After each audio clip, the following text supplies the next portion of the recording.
Príjemný večer, bolo 19:55, vysledujete televíziu TA3 a samozrejme tému dňa. 450 ľudí si vypočulo na Slovensku jedného z najvplyvnejších rečníkov a motivátorov sveta. Zaradili sa tak ku 4 miliónom ľudí na svete, ktorí už 2 dekády počúvajú rady konzultanta osobného rozvoja Briana Tracyho.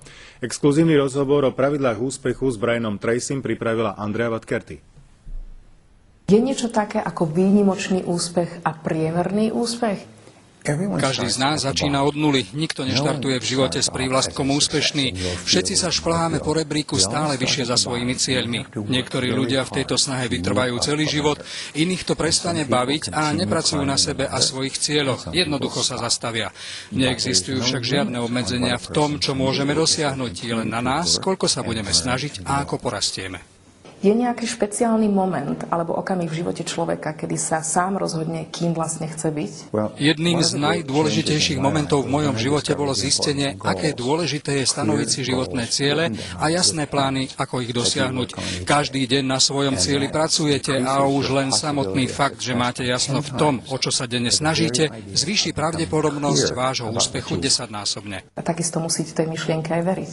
Začnite s tým, že si zodpoviete otázku, kto som a keby som sa mohol v živote usilovať o čokoľvek, čo by som chcel dosiahnuť. Spíšete si, o čo sa budete v živote snažiť, sformulujete si to do jasných cieľov a budete na tom pracovať denne. Vy sám ste príliš veľa lásky nedostali od svojej rodiny, takisto ste nevychodili strednú školu, vypadli ste zo školy, hneď ste začali pracovať, napriek tomu ste sa stali úspešným. Ako sa vám to podarilo?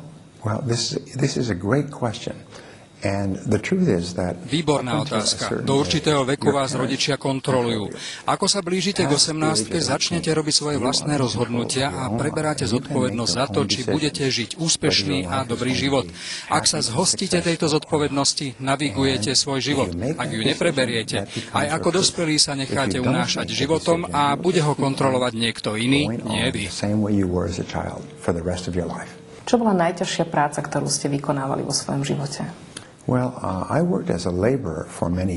Dlhé roky som bol robotníkom. Pracoval som na farmách, na stavbách a neskôr na zámorských lodiach.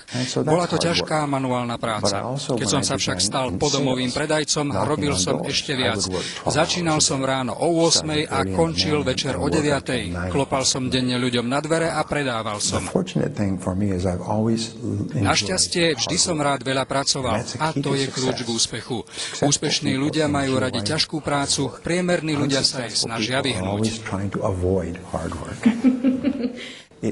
Podstatné je mať svoj vzor v živote. Ľudia sú prirodzene silne ovplyvňovaní správaním a výkonmi druhých. Študovaním príbehov úspešných ľudí som zistil, že keď boli mladí, čítali veľa o tom, ako uspeli iní úspešní ľudia. Stalo sa to súčasťou ich zmýšľania.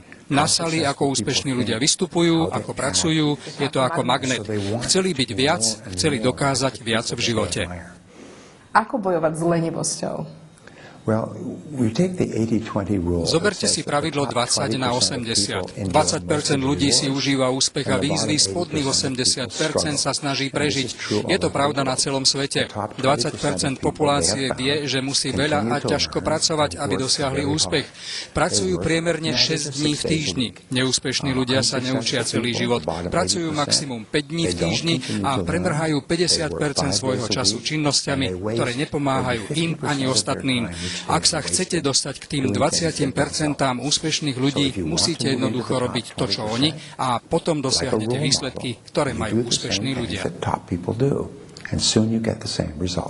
Ako vy vôbec definujete seba? Predávate svoje meno, svoju vlastnú značku? Ďalšie poznanie, ktoré ma výrazne posunulo v živote, bolo zistenie, že každý z nás pracuje pre seba. Každý z nás je podnikateľ s jediným zamestnancom a tým sme my sami. Má jeden produkt na predaj a to sú služby, ktoré my sami poskytujeme, alebo ak chcete, naša práca, ktorú pre niekoho vykonávame.